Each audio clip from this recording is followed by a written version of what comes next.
Welcome to A Bevy of Bloods, a fan podcast to the Sydney Swans Football Club.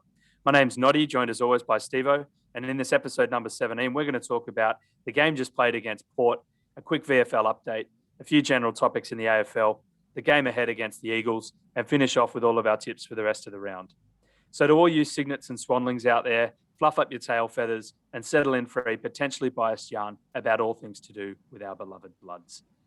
Last Saturday afternoon on the 26th of June, in front of almost 30,000 people at the Adelaide Oval, the 6th place Sydney Swans were defeated by the 5th place Port Adelaide Power by 10 points, with a final score of 12-9-81 to 10-11-71. Okay, Stevo, first impressions, what did you think of that?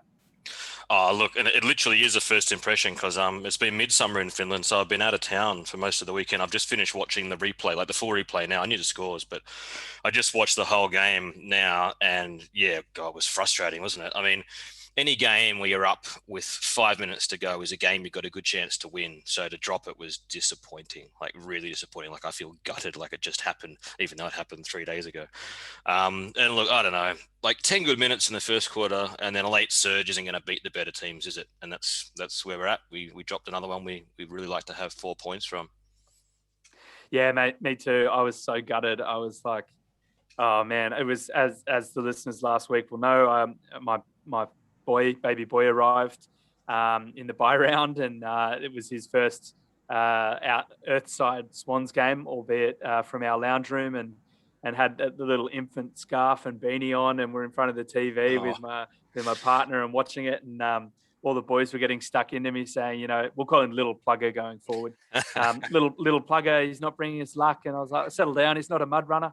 Because, you know, like the second quarter came along, I think just ruined everything. That first quarter reminded me of rounds 1 to 3 to an extent. The style of footy we were playing early in the year, that free-flowing, looking to score type footy. And it was really exciting for patches, as you said. But, yeah, we played well in first and fourth and then pretty badly in second and third. We're just too inaccurate. But we clawed our way back and really should have won, as you've said. But, yeah, I just think there were a few errors in execution and decision-making that really hurt us, really hurt us, and it really sucked because that was one I think we should have won. Anyway, mate, what were your key takeaways? Yeah, a Little Plugger. Like, we'll have to get him a little number 4 shirt, I reckon. He can be Little That's Plugger. it. Little Plugger. Not Ryan Clark, but the real number 4. Yeah, maybe a bit of Ben Matthews, but I reckon Ben Matthews is another good number 4 for the Swans. Yeah, you're just trying to get in with the coaches, mate. I really am. Yeah. My key takeaways. Look, I mean, it was an improved effort on the last couple of weeks, but you know, where was that when we played these teams we should put away? That's what I want to know. Like, great, we came out and we played some good footy away against a solid team that's going to play finals. Like, we know Port will be in the finals, and we almost beat them. But why can't we play like that against Hawthorn or, you know, Gold Coast? Like I don't think Port, and like having sat there and watched it, I haven't watched Port too much this year, actually, unless they've been playing the better teams who have tended to belt up on them a bit. And watching this, I don't think Port are much better a team than us either. I mean, the big difference is that they beat the teams that they should beat. And I was looking at it, coming into this game, we dropped 4 games against teams lower ranked than us, and Port just won. So that's what they're doing. They're pretty much at our level. It's just that they put away the teams they should put away. If you give us back just 2 of those 4, you know, like Hawks and Suns, they were the worst 2.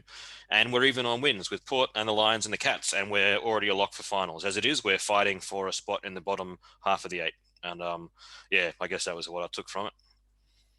Yeah, I'm not too far away from that, mate. Look, I just thought, you know, we can match it with the teams that are better with us. So it really is just your point there. Like, you know, but yeah, we just play our worst footy against teams lower than us. So it's like, what are we doing, you know?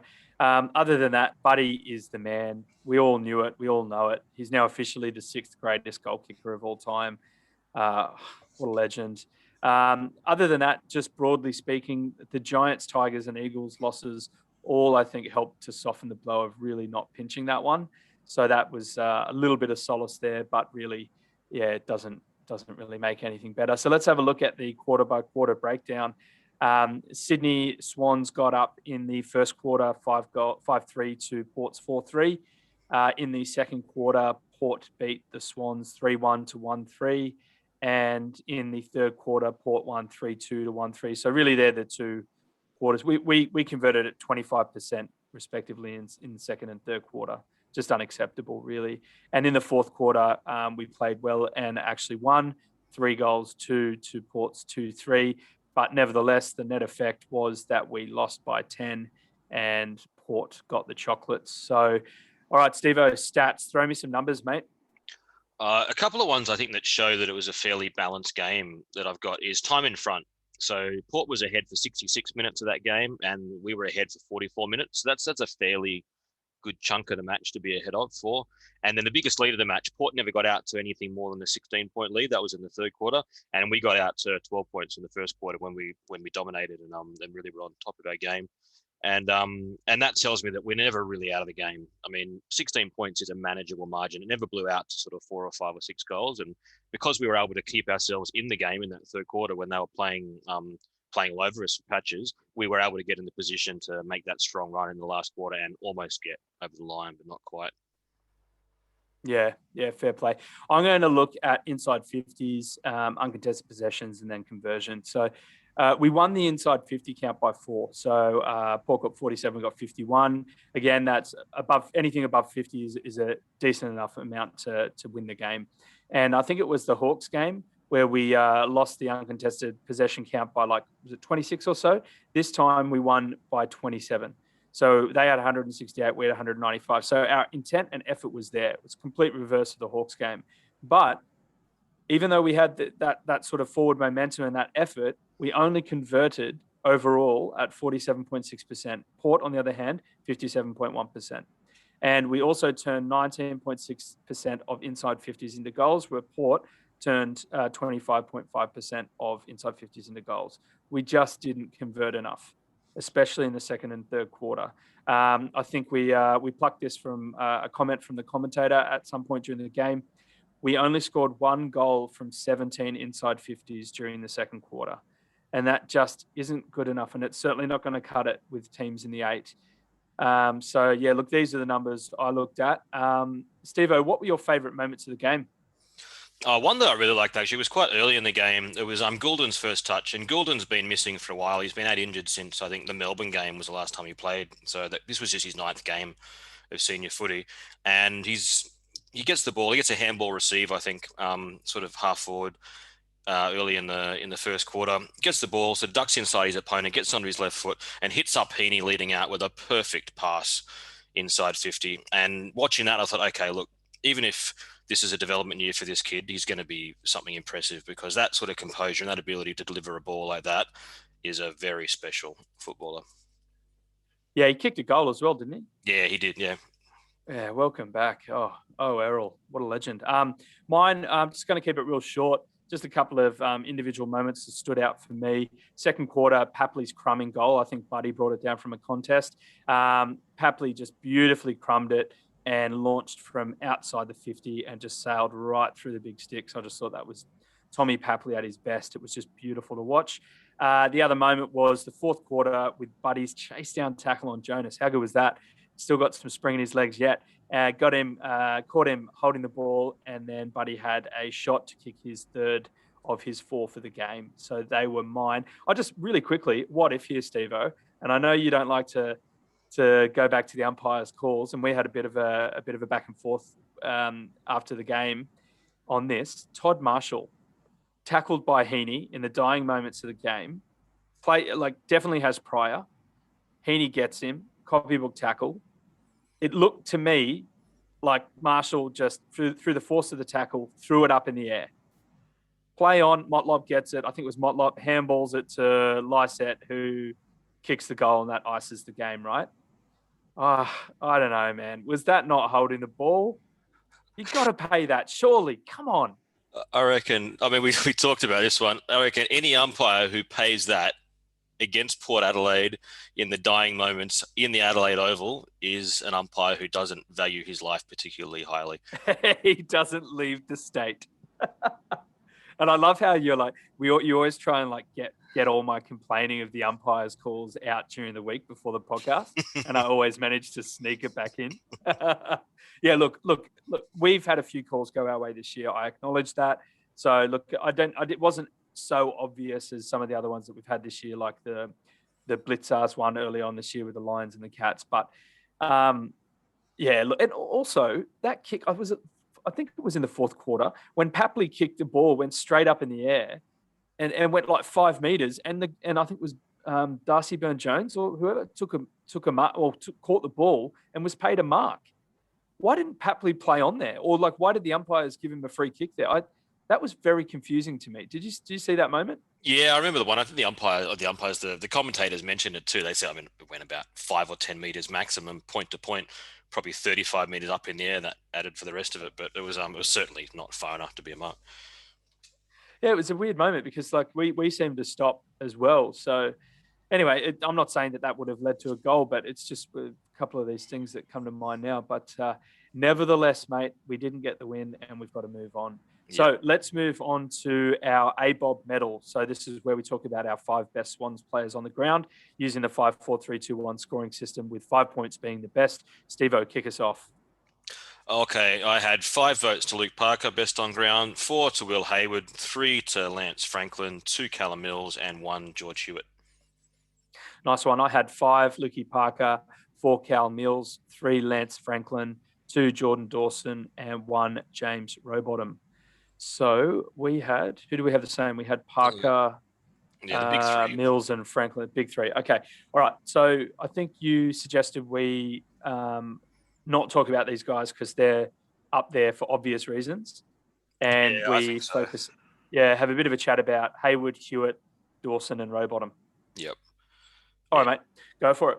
Cool. Yeah, I mean, no one's denying. I think anyone who watched that game would agree that Parker, Franklin, and Mills were in the best 5 for the Swans in that match.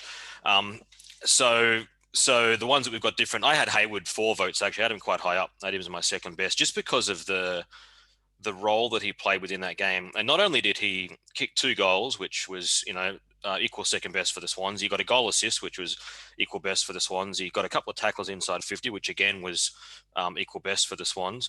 But he played a really, really strong defensive forward role on Aliir, who has been dominating the AFL for the whole season. Like he's been he's in all Australian form as an intercepting defender.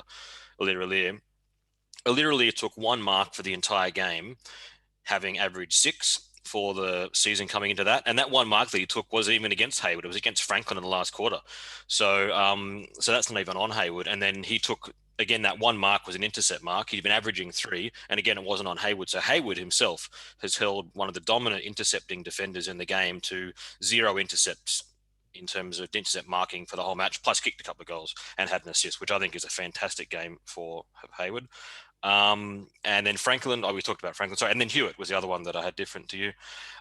Mostly for his first half against Boak. In the first half, he kept Boak to 7 touches, got 12 of his own, and then even in the second half, when Boak sort of started to come into the game and was actually being picked up around the ground by a few other players also at the stoppages, not just Hewitt, so he can't put all of his second half damage right onto George Hewitt. Hewitt still had a really good impact on the game. He had score assists. He was winning his own ball. He ended up with, I think, 20, 21 touches, something like that himself, in a very strong run with role. So for that, I gave Hewitt the 1 point. Yeah, nice. I'm kind of wishing I went with Hayward and Hewitt after that explanation.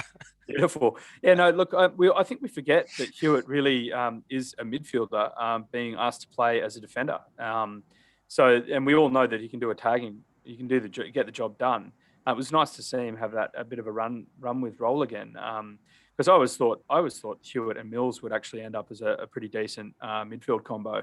Once Joey hangs up the boots. But anyway, that's not this section. So, all right, I'm going to talk very quickly about Dawson and Rowbottom. I don't have too much to say. I just think Lloyd and Rampy, I think, had quiet games, relatively speaking, right? Or just compared to what they normally produce. So I think that Dawson stood up. It was not his best game of the year, but, he had 25 disposals. He made some tackles. I just think it was just a game where he stood up. And again, I'm going to be honest, I struggled to sort of figure who I was going to put in 1 and 2 because it was a clear top 3 for me. But I just thought Dawson had a pretty decent game. And then finally, James Rowbottom, who, he did kind of seem to go missing at patches. But if you scroll through his numbers, he was still pretty effective and pretty, his effort was there. He made 9 tackles for the game. So that's a huge amount of work around the ground. And I paid him with that. So, that's why I chose Rowie, really. But, yeah, Florent, I think you called for Florent and I called for Goulden in last week's episode. Ollie, how do you think Ollie went? Just question without notice. Pretty average, really. I thought a lot of our sort of mid-tier players were quite down. I mean, like we were chatting before we started recording, there was those three guys, Parker, Mills, and Franklin, who I thought were clearly in the best ones. But then it took a bit of thinking and digging for me to come up with the other two. I wasn't really, coming off a very long list of guys to pick from. Yeah, and it actually shows in the next section with fantasy, because I was surprised when I went through the numbers. So I'll move on to that, Stevo, if you've got nothing else to say for ABob. Yeah, go for it. Yep. All right, I'll give a quick fantasy update on our fantasy team called A Bevy of Bloods, consisting solely of current Swans plus a few ex-Swans to help out with injury cover. In round 15, ABob scored 1,195 points and ranked 115,196, our absolute worst weekly performance this year, which leaves us sitting overall 70,814th, which is about 4,000 places down on last week. So two of the top 5 high scores of the game were Swannies, and that was Mills in second and Parker in third. The highest scoring Port player was Travis Boak on 119, which was also the game high. The top 5 Swans were Mills on 111, Parker on 108, Dawson on 86, Franklin on 80, and Rowie on 79. So a few good things. Obviously, Mills and Parker played very well. It was Mills' 10th time to score 100 points or more, and Parker's 6th for the year. I guess the only down thing was that aside from Mills and Parker, the next highest was Dawson on 86, and there's a big gap between 100 and 86. So, I look at these numbers in fantasy sense and just think we weren't actually, even though we won uncontested possessions and it was pretty even stats wise, I just don't think we were that dominant. We just didn't have our hands on the ball that much. Highlight that Lloyd, who is probably one of our best scorers behind Mills, scored 57 for the game. So the guy, I think he had 24 disposals. He must have all of them must have come from handballs. So he wasn't really kicking very well. But nevertheless, trades for next week. I get the feeling that Amadi may be rested, but I hope he doesn't. I hope he gets on the week. But if he does, we might need to try and get Cal Sinclair in, or even Toby Nankervis if he is recovered from his injury, back in for the Tigers into the starting team to try and get some more points up. Righto, Stevo, can you please give us a quick VFL update? Yeah, sure. I mean, the VFL we've talked about before. It's a bit of a circus at the moment. It's because it involves teams from Queensland, New South Wales, and Victoria, and different states have got different border situations with who can come in and out. There's different lockdowns in different parts of the country at the moment. It's quite chaotic and it's changing day to day. And I guess the priority for the AFL is getting the elite competition functioning, and then the second tier sort of fits in the gaps as it can. So the Swans played GWS in Melbourne last week. They went down by 38 points, and they were never really in it. The Giants, they were leading most through the day quite comfortably. But there was only 9 senior listed Swans playing in the game, or 9 listed Swans players of our 44 listed players playing. So they had to because other guys couldn't come down because of the border stuff and the uncertainty leaving last week from Sydney to Melbourne. So that meant that 13 of our 22, I think it was 13, were NAB League top-up. So that's like underage players, mostly under 19, some even younger ones that were topping up for the Swans. So it was going to be a tough ask. But, the better players were our senior Swans. So Ronk had a really good game. The best 6, as listed by the Swans at least, was Ronco, Reardon, Blakey, Clark, Sinclair and Taylor were the best for Sydney. That's another loss. That takes us to 2 and 6 out of 8. The ladder is a mess right now. Some teams have played 6, some have played 7, some have played 8. So the ladder is still working itself out. But we're 17th out of 22. So even as things work themselves out, we're pretty low. Next game is listed. Yeah, we're not really threatening for the flag in the twos. And the next game is listed against Frankston, who are currently in 12th. We don't know where, when, or what day, but hopefully soon. Yeah, okay.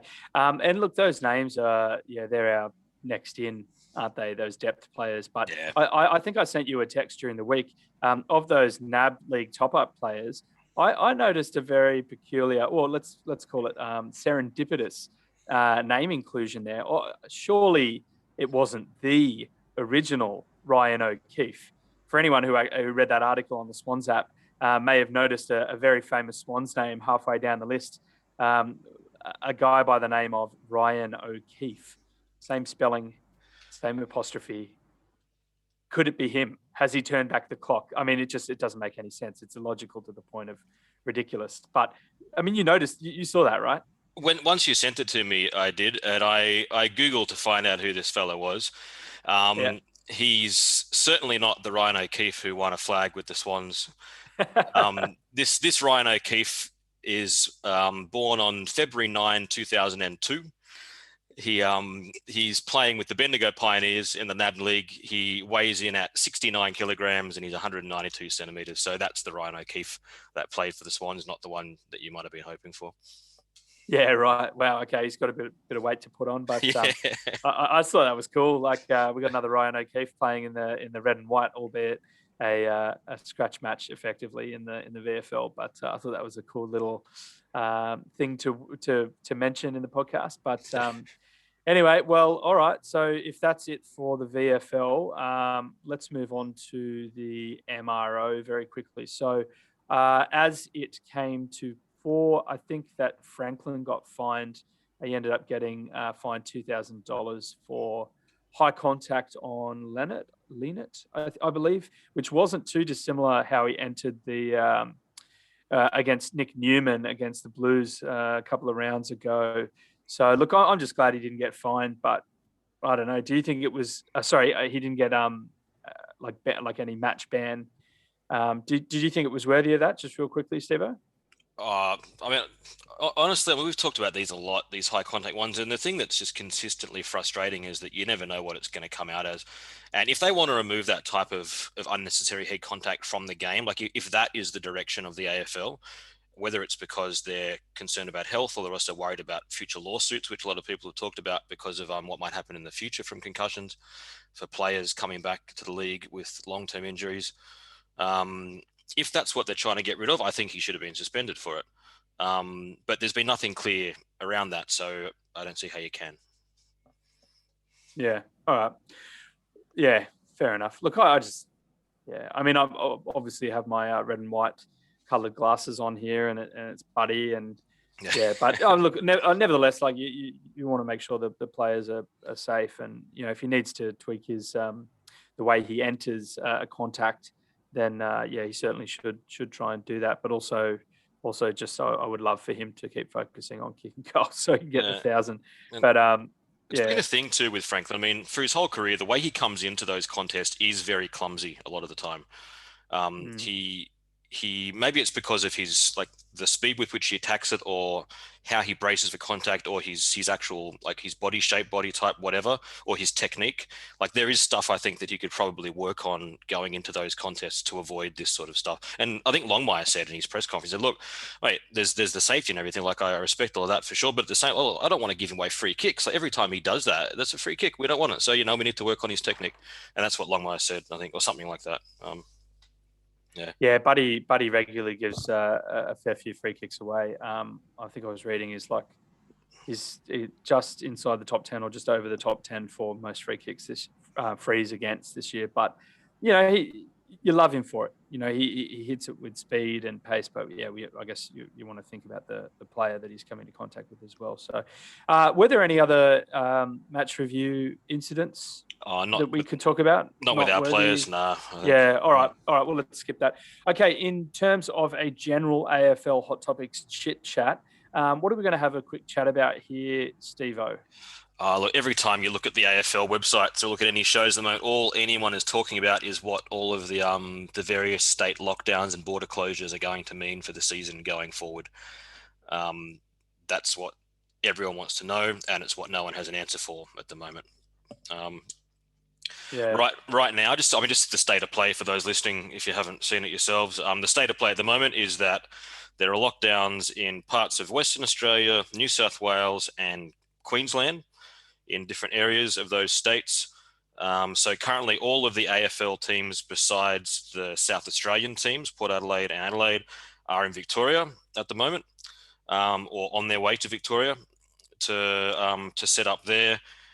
and they can play matches in South Australia, Tasmania, and Victoria are the options for scheduling games. And they're still trying to figure out how this next round of fixtures is going to look like. There's been no talk of hubs yet. I mean, this idea of hubs is always in the back of people's minds, but as long as the players are in Victoria, they don't have to go into hubs because Victoria doesn't have any restrictions of its own. So they can live in the community in Victoria and go to training and, go and do their daily stuff without being locked in a hotel type environment like last year. So at the moment, most of the teams are in Victoria, and really there's no clear timelines as to when that will change. Yeah. Okay. Yeah, I mean, like as I said, like I was in the hospital for a couple of days last week and was totally oblivious to the world outside. And then checked my phone at one point. It was like, Sydney was just going into, huge lockdown and clusters and all this sort of stuff. And I was like, oh wow. And then by the time we left, it was like full lockdown. And so, and then obviously read about the Swans and the Giants having fled New South Wales. So yeah, it was interesting to catch up with all the news, but. One state or territory rather left out there is Northern Territory. I'm sure they'd be keen to have a few games. I know I don't know what the deal is. Open to. Yeah, I don't know why they've excluded them if everything's safe up there. Yeah, they haven't even been mentioned in this, at least in the stuff that I've been listening to and reading. No one's really talked about the idea of hosting games up there. But yeah, you would think if it's if they're open. I mean, I don't. Maybe they've closed their borders as well. Who knows? But it's hard. Otherwise, it's a bit of a subtle message from Docklands to say, hey, your application process isn't going very well. Perhaps, who knows? Yeah, all right. Well, I guess all we can do is just follow the news and hope that footy finds a way. Is that a quote from Jurassic Park?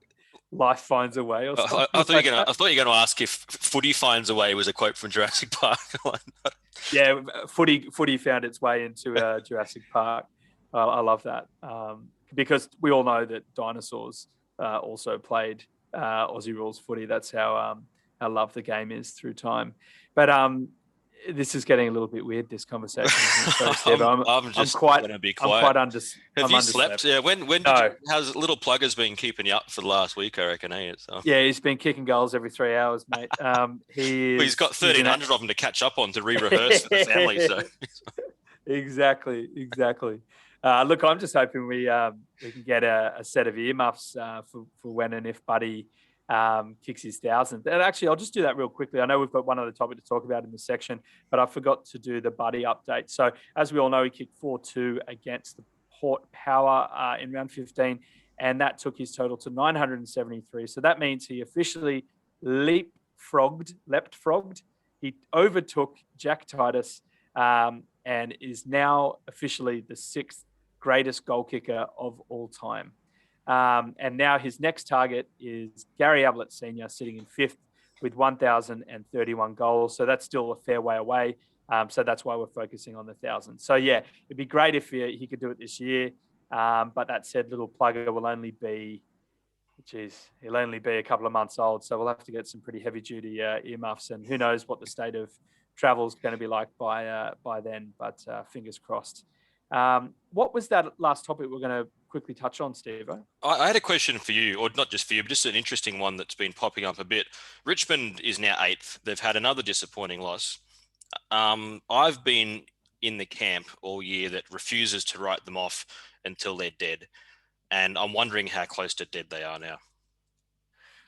Because I think when we spoke about this last time, St Kilda was in the bottom 8 discussion, right?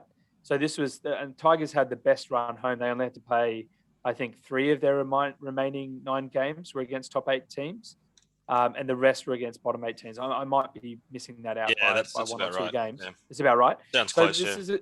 The Saints. That's a game that they should have won, right? I mean, I just think about this year. I think about the tips, and I'm just doing so poorly. Okay, so we beat Richmond by 45 points. We beat the Saints by 9, only just really. And then the Saints come out and do a number on what was it, 20 or 40 points? They kicked two goals 10, right? Yeah, for the whole game. 2 goals 10 for the whole game, Richmond Tigers.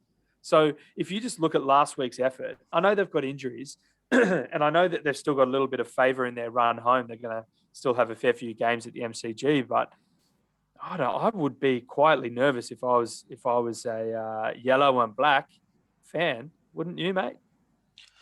Yeah, it's tough because as long as they're in the finals, like as long as they're in the 8, they're always a chance, right?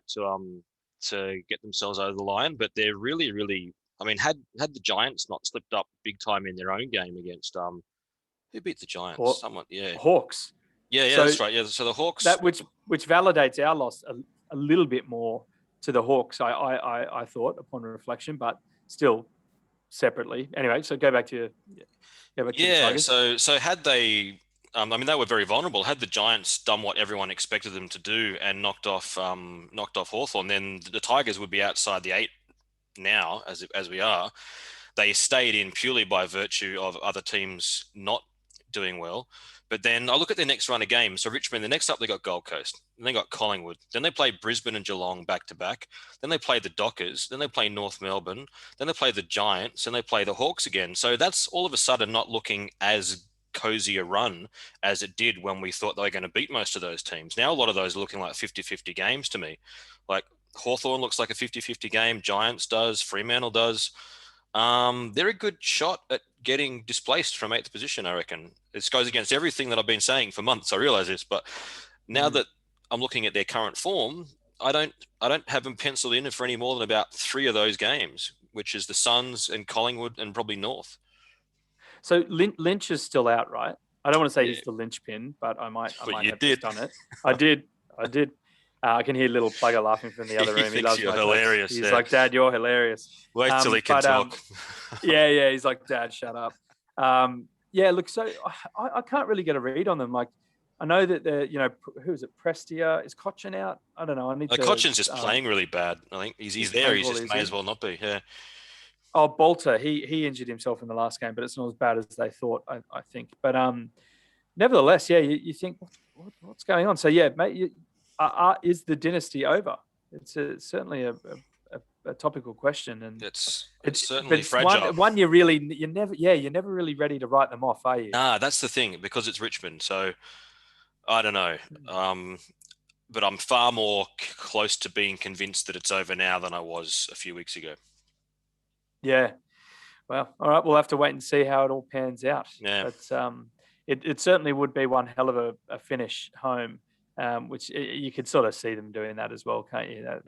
We never counted ourselves off. I'm sure they've got all the GoPros out there preparing for their inevitable 3-peat video. But they'll probably the Victorian government will probably declare the entire of Melbourne, besides the MCG precinct, as a COVID hotspot, and they'll have to play the entire rest of the AFL season now the MCG, and they'll win the grand final after coming home with 12 straight. Yeah, exactly. But I mean, who would have thought happened, that? Yeah, teams do like playing at their home ground, don't they? But I guess when your home ground's the MCG. ... All right, mate. Let's move on. So we're up to the next segment, and that is a preview of the round ahead. In this last segment, we're going to preview the most important game of the next round, and that, of course, is the Swans' next game. After that, we're going to finish off with our tips for the rest of the round.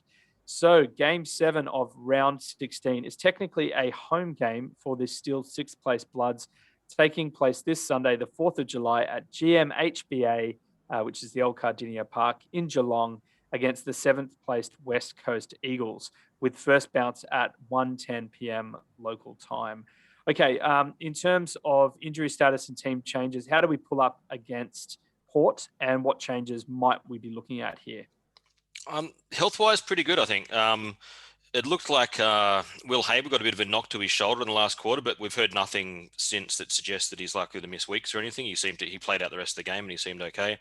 Otherwise, Goulden came back from a long break and he got through the game all right. He did some good stuff as well. And besides that, I think there was no sort of injury, anything out of it. So I guess it's was there any others? No. My question was, obviously Hickey was a bit sore against Segler and McAvoy against the Hawks, but had that couple of weeks off, and I think he looked okay. He was probably outplayed a little bit by Lysette in the ruck, but I think he probably pulled up all right. Is that your read of Hickey? Yeah, he seems like the sort of player that if he's all right, he just plays, right? He gets through fine. Strap it up. Yeah, okay, so that's all good. All right. So if we're going to go on form, who are we looking at potentially coming out, and who might come in for them? I guess one that was missing from the Port game was Sam Wicks, who's been really good this year as that sort of smaller pressure forward type player. So he's come back from suspension, so he should be fine to come in. So if he's going to come back, we'd need to make a spot for him. For me, Bell would be the one to come out for him. Bell, he's been all right, but he hasn't done anything to make me think that he should get a game ahead of Wicks. Yeah, I think what Bell really probably needed to do was try and get on the scoreboard, like have a bit of an impact. And he didn't score anything. He didn't score a goal, did he, against Port? Nah, he was deep forward a bit too. So yeah. And there was that moment he took a mark on the wing and sort of we needed to go quickly. Gordon was wide open, and then the broadcast panned to Joey Kennedy on the lead, and he just took probably a couple of seconds too long to get the ball in there. And I thought, well, I mean, pressure moments, and he himself is still only really a young player. So yeah, look, I think I'm with you there, Stevo. Anyone else? the other one that I just don't really have a big buzz for is Caden Brand. He's solid. Like, he's a solid depth player, but to me, he's a sort of guy who's going to be on the list, just come into the team when they need someone to be in the team for a week or two because of other reasons. And he doesn't really excite me that much. He's not bad, but we've heard a couple of reports that that Nick Blakey has been playing in the back line a bit in the reserve grade. So I'd kind of like to see them bring Blakey in and play him across the back line in place of Brand, see how he goes. Okay, so we all know. Well, I think that would technically make, with Brand out, that would make our tallest back Nick Blakey, because I think he's 195 centimeters, and obviously Tom McCartan is 193, and Rampy plays 205 centimeter players is 188 centimeters, so he would instantly be our tallest defender. But I think at the same time, probably our lightest. How do you think he'd go with the body work required? Or do you think he'd play as like that third tall, more of a quarterback? Yeah, exactly. I think you'd probably have Rampy and McCartan playing on the two bigger forwards, and then Blakey picking up a third tall if it was like a lighter kind of one, I guess. But ideally be playing a bit further up the ground, like playing sort of halfback up to a wing rather than playing deep. And then you've also got Fox, who, even though he's a bit smaller as well, he can play a more strong, accountable role if needed. So can Dawson. So they've got options to play on strong bodies if they need to. And then Blakey can be more of that ball carrier out of the back line, which I think he's got the dash and skills to do really well. Definitely. Did you notice Jordan Dawson swing forward a few times against Port?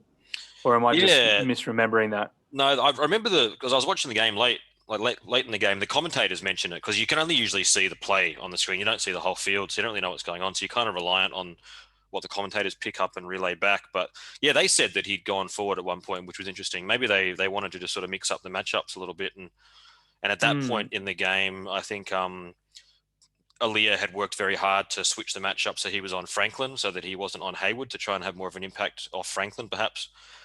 And maybe to try and stop Franklin a bit, and maybe it was part of that to try and mix the balance a bit. But yeah, we didn't really see the ball go towards him, so we didn't get much idea how he went. Well, I mean, we all know. I mean, for the fans, remember, like Dawson really was a swingman. Like he can go forward and kick goals. Like I think it was 2019. I think it was before the coronavirus year. Like I just remember that one goal he played against Geelong, and he sold candy like 3 or 4 times in a row and then kicked a goal. I don't know if you remember that. I'll try and dig up some footage and send it to you after this. It doesn't help the listeners at all, but yeah, like what I mean to say is I always thought that Jordan Dawson and Tom McCartan were sort of almost interchangeable in that they both could play forward and back.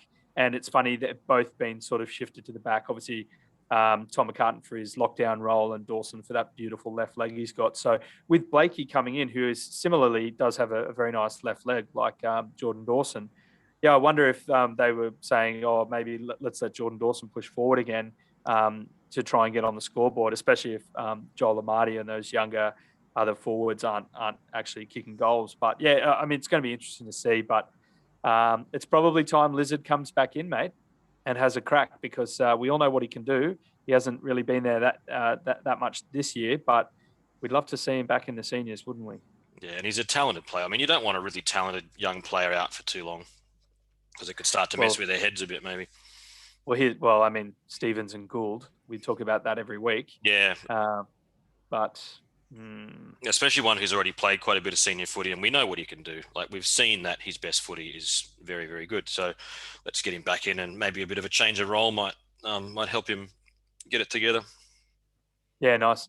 So we're recording Tuesday night here in Australia, and obviously teams will be announced, I guess, Thursday night, given this is a Saturday game. So we'll be waiting in anticipation as always. For the Eagles, I think the main person who's looking, the big out for them is Liam Ryan, Flying Ryan, who was suspended for a week for a bump on JJ against the Bulldogs last week in that upset win at Optus. Lost another tip. Can't believe it. Anyway, all right, let's move on. Performance prediction. Okay, which Swanee do we see flying high and why? I've got like 1.5. My first one's a quick one. I'm gonna back Franklin to kick another 4. That's my first one. And then the second one, I just want to say a quick, for Errol Goulden's coming in for game number 10. So for him to even be in the situation he's in as a player we're talking about as a key player, coming into his 10th game of AFL football, I think is already pretty impressive. And I got a couple of numbers here that I got from my dad, actually. We're chatting about this recently. And Dad found out that around 12,500 people have played at least one AFL game, and only 60% of those people who play one game ever get to 10. So Errol Goulden is already in the top 6 out of 10, and then only 30% get to 50. So Errol Goulden is already on his way, I think, to a nice, solid AFL career.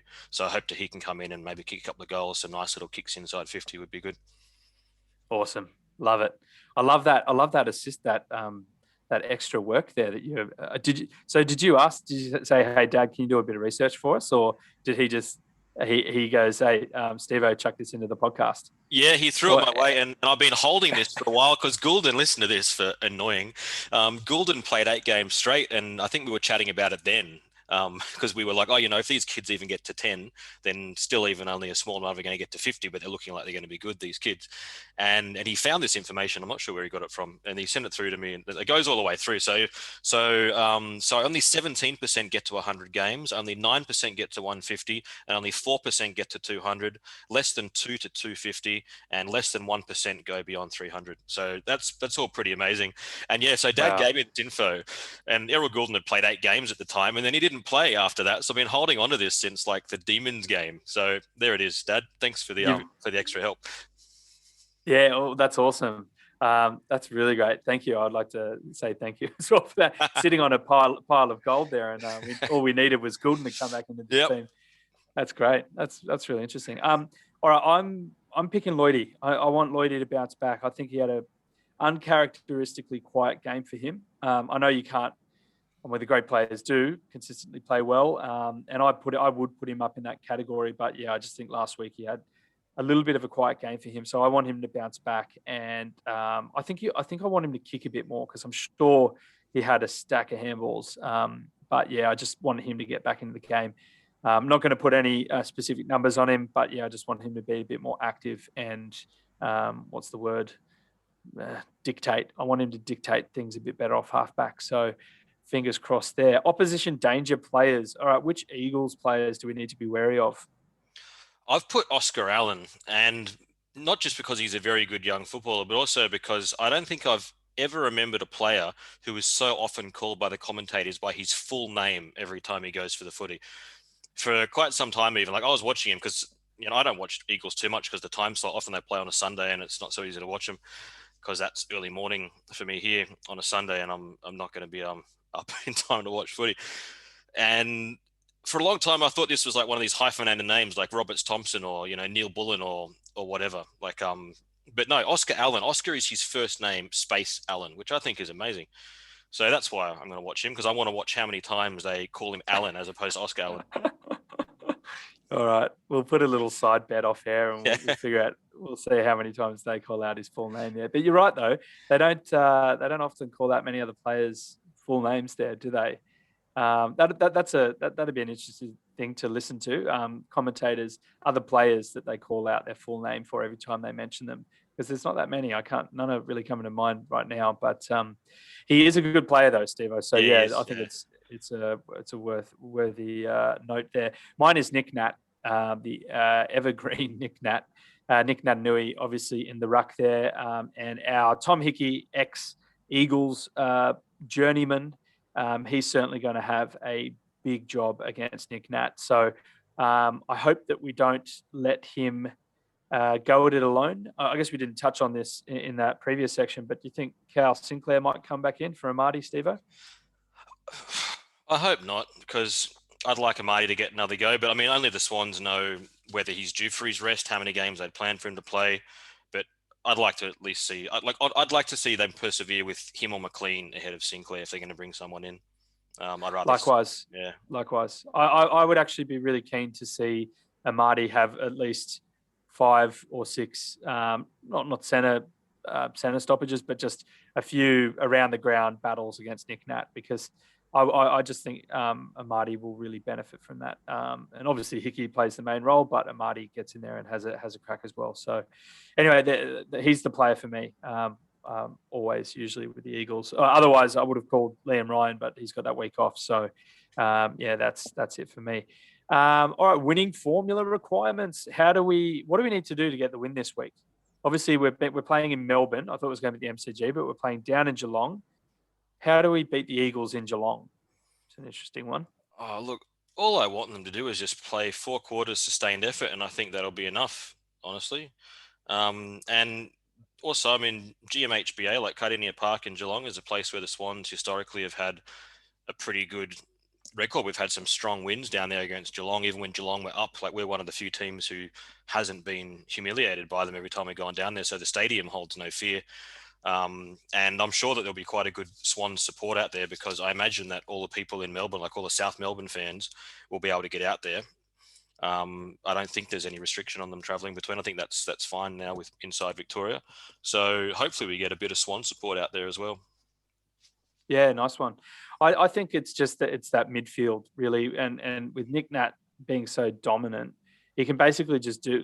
We've all seen it when he has the ball on a string. He just places it perfectly down to his mids, just streaming through. So if it's one of those days, it's going to be a bit of a nightmare. But we really need to try and nullify that and shark his tap down dominance as best as possible, and get on those midfielders in terms of Kelly, Gaff, Sheed. I think Yo's back in the frame as well. So did I say Shuey? I might not have said Shuey, but I think he's back as well. And obviously try and take away the influence of their tall forwards. Oscar Allen. So not a hyphenated name. But obviously Kennedy and Darling, I imagine they're both fit and playing. So they're going to go with their 3-pronged tall setup there. So we just need to just be very wary of that, obviously, as always. All right, let's have a quick look at recent form and previous meetings. So as we know, the Swannies are 8 wins and 6 losses, as are the West Coast Eagles, 8 wins and 6 losses, separated only by a few percent in the percentage there. So last 5, we obviously won 1, lost by loss, and then the Eagles were loss, win, win by loss. In terms of games that we've played recently against them over the past few years, so not recently, is we had lost the 2020 game. We won the 1918 against the Eagles, and then they beat us in 2017 for an average of, we scored 82 and they scored 76, and the differential is about 13 or 14. These games were all at the SCG and the MCG, funnily enough, none at Cardinia, so can't really tell. But it's probably going to be a close game. But yeah, how about you, Stevo? Who are you tipping here? I'm tipping the Swans, and we have to win this one. If we want to be taken seriously, I think we have to win it. Yeah, I think I'm going to pick the Swans, but I'm very cautious of the fact that the Eagles got belted by the Dogs at home in front of no Western Australian or Perth crowd. So I think they're hurting, and they're going to come out with fire breathing out of their nostrils. So I'm very optimistically picking the Swans. I'm going to pick the Swans. I don't feel very confident in that. Okay, Stevo, if a group of Swans is called a bevy, then what is a group of Eagles called? Oh, mate, there's way too many words for this online. The ones I saw the most was an airy. I'm not even sure if I know what that is. An airy, a congress, a convocation, a jubilee, a soar, a spread, and a tower of Eagles. So pick one. Okay. So I think there's a bit of soar and spreading in their song, but a soar of Eagles, that's spread of Eagles, tower, maybe a jubilee, a congress of Eagles. It sounds a bit American, doesn't it? Maybe a jubilee. Yeah, Jubilee sounds good. I really like the Eagles song. Have you heard the new version that they've done? They've sort of I forget who did it, which band, but some Wasn't it Tame Impala? yeah, Tame Impala. That's right. So Tame Impala did a really cool sounding version, and they've managed to I guess to upgrade it and make it a bit more fresh without killing the original song, which I think is really good. Like I enjoy listening to it when the Eagles win. Not this week, Yeah. but other weeks. A very well timed caveat there, Steve. Yeah. Just be careful what you're saying. We're on air, mate. Yeah. All right. All right. That's good to know. So we're running with a Jubilee of Eagles for the time being. Is that Jubilee. right? Yep. Okay. All right. All right. We are going to finish up with running through all of our tips for the rest of the round for round 16. So game 1 is 16th place Suns versus 8th place Tigers at Metricon on Thursday night. It's got to be the Tigers. Goodness. Yep, definitely. I agree. Yeah, all right. Game 2, we've got the 5th place Cats versus the 11th place Bombers at GMHBA down in Geelong on Friday night. I'm going with the Cats. Yep, Cats as well. Our new home ground. Need to bounce back after that big loss in Brisbane.